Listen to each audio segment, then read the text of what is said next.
Oui, salut. J'espère que vous allez très bien. Et moi, je vais super. Dieu fait grâce et tous les jours, nous sommes toujours dans sa faveur. Et je remercie Dieu pour la vie des nouveaux abonnés, ceux qui nous rejoignent tous les jours sur notre page, sur nos pages, j'allais dire Facebook et YouTube et Instagram, parce que les gens s'abonnent presque tous les jours. Et ça encourage beaucoup de continuer. Et cela démontre que ce que nous faisons apporte un plus à notre communauté chrétienne et à notre communauté généralement. Je m'appelle Joël Kanaza. Nous sommes encore là aujourd'hui pour parler d'un sujet. Et ce sujet, c'est un peu, pas compliqué, mais ça paraît compliqué. C'est un message que j'ai reçu. La personne n'a pas signé, hein. La personne n'a pas signé son nom. Salut, Joël. J'espère que tu vas très bien. Et moi, je vais super. Je suis une fille de 29 ans, mariée, pas encore eu d'enfant. Mais il y a de cela 3 mois que je me rends compte que je suis follement amoureuse de l'ami de mon mari. Que faire? Cela m'impressionne beaucoup et j'ai voulu partager avec toi. S'il te plaît, aide-moi à pouvoir tuer ce sentiment dans mon cœur. S'il te plaît, je compte sur tes conseils. Merci. La personne n'a pas donné son nom, c'est pas grave. Euh, vous savez, cela arrive fréquemment, mais ce n'est pas forcément que tu dois vivre ça. Le sentiment, ça peut arriver. Tu peux aimer quelqu'un. Tu peux être un homme marié, tu peux être une femme mariée, et tu vas te rendre compte que tu seras intéressé, tu seras attiré par un autre sexe, une autre personne qui n'est pas ton partenaire. Cela peut arriver, oui.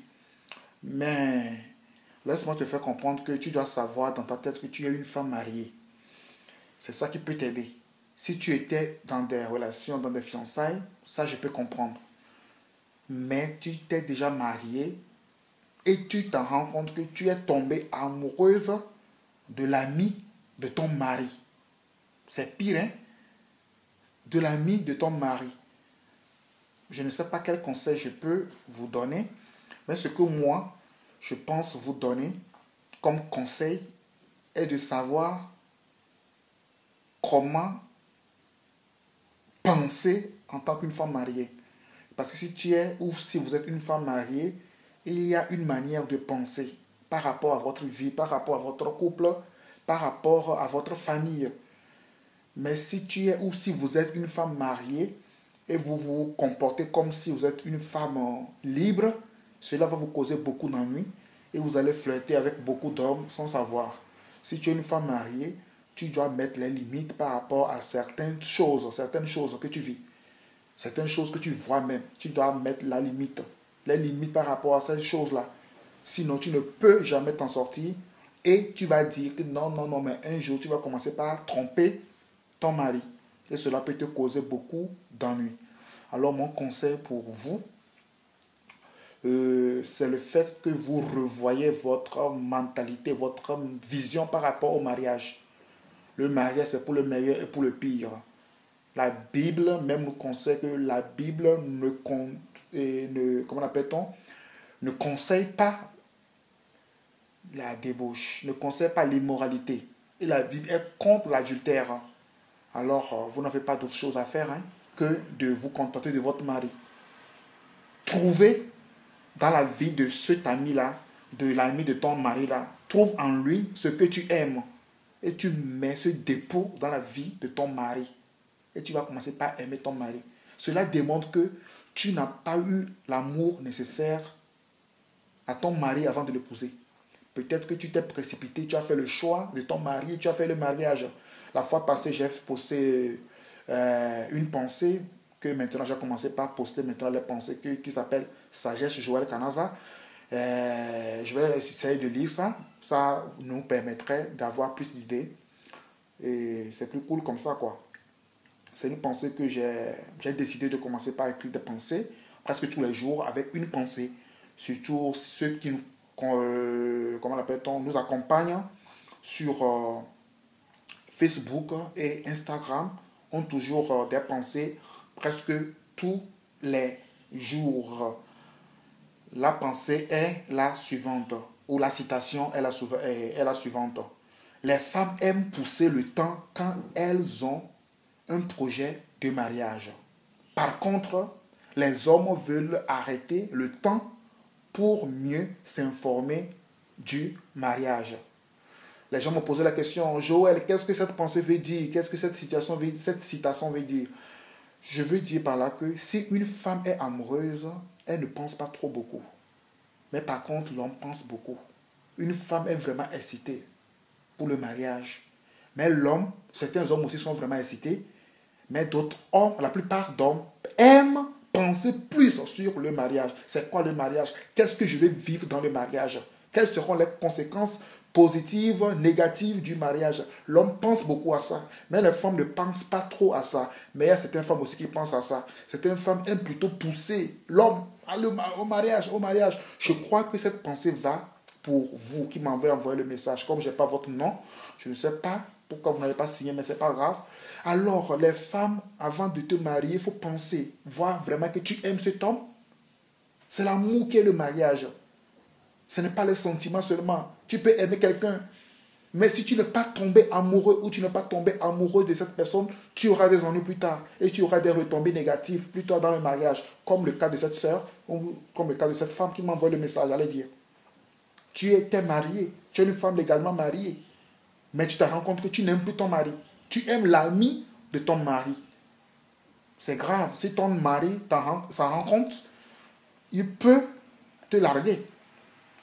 Cela peut te porter même problème, une séparation, un divorce. Même si tu n'as rien foutu avec l'ami de ton mari, cela est déjà une trahison mentale. Et la trahison coûte très cher, mon ami. Alors pensez très bien, cette pensée que j'ai écrite, cela vous aiderait beaucoup à penser, surtout les femmes.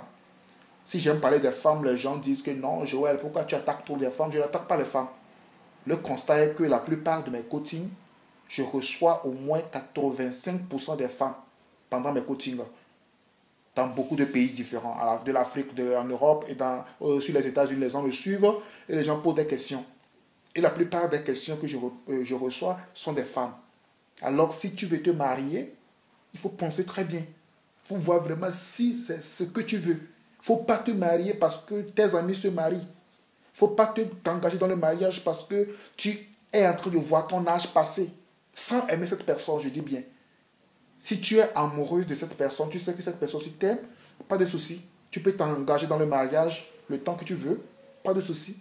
Mais si tu te rends compte que ce n'est pas l'homme que tu veux, tu te rends compte que ce n'est pas la femme que tu veux, mais tu veux te marier pour satisfaire tes besoins sexuels, le sexe ne garde pas le mariage. Hein. Le sexe ne garde pas une femme, le sexe ne garde pas un homme.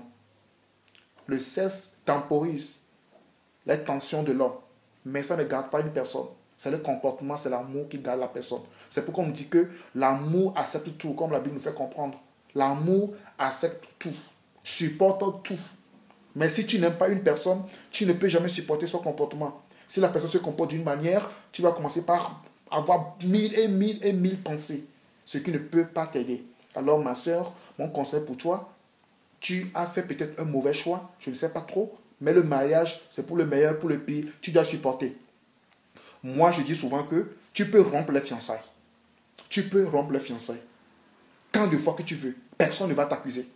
Les personnes ne vont t'accuser. L'église ne va t'accuser.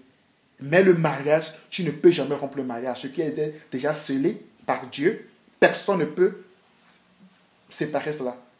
Ce que Dieu a uni, personne n'a le droit. Même les pasteurs n'ont le droit de séparer ça. Alors, mon ami, tu es déjà dans ce piège de mariage. Alors, beaucoup de courage pour vous. Et contacte-toi de ton mari. Et trouve dans la vie de son ami que tu aimes, dont tu es amoureuse, ce que tu as commencé par apprécier dans la vie de l'ami de ton mari. Il faut commencer par faire ce dépôt dans la vie de ton mari. Et là, tu vas voir, vous allez voir que l'amour va commencer par naître et tu vas vivre une vie heureuse avec ton mari. Et bientôt, Dieu va commencer par vous bénir avec des enfants. C'est comme ça la vie amoureuse, c'est comme ça la vie de couple. Alors, beaucoup de courage. Je n'ai pas un conseil en tant que tel pour te donner que de te contacter de ton mari. Parce que tu t'es déjà marié. Si c'était que tu étais dans les fiançailles, dans les copinages, là, je peux te conseiller, peut-être que tu n'aimes pas cet homme, ou l'homme là n'est pas l'homme de ta vie, peut-être. Alors, mon conseil pour vous, contactez-vous de votre mari parce que tu es une femme mariée. Ciao.